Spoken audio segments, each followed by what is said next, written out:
kita juga bisa melihat sebuah contoh juga tentang itu ya. Timotius. Timotius ini juga adalah anak yang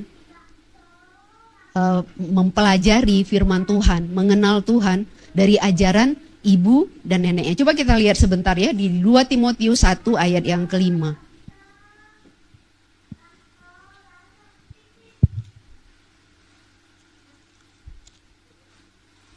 2 Timotius 1 ayat yang kelima, demikian firman Tuhan.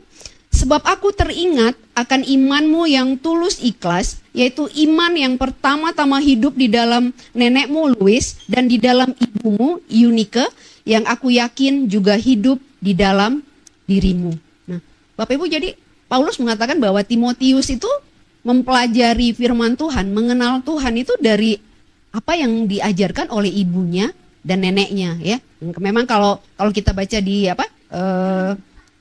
kitab Kisah Para Rasul, Timotius ini bapaknya bukan orang yang mengenal Tuhan gitu ya. Katanya bapaknya itu orang Yunani, tapi ibunya dan neneknya itu orang Israel yang hidup takut akan Tuhan gitu. Dan Timotius mengenal Tuhan itu dari ibunya, dari neneknya. Dan saya tertarik dengan kata iman yang tulus ikhlas gitu ya. Iman yang tulus ikhlas yang awalnya hidup di dalam nenekmu dan di dalam ibumu, yang aku yakin juga ada di dalammu.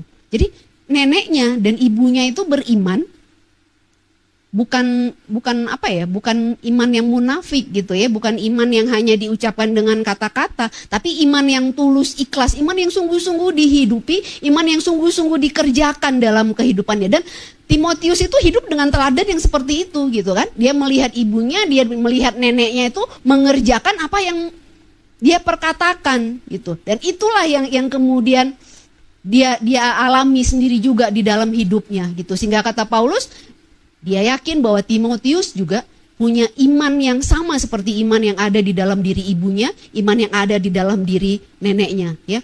Iman yang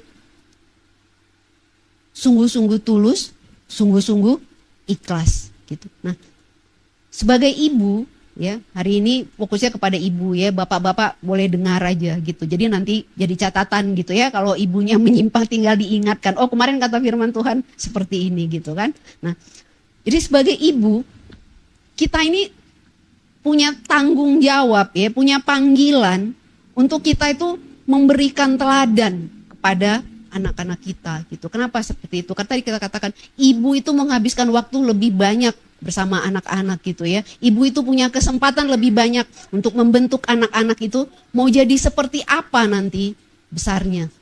Bukan berarti ya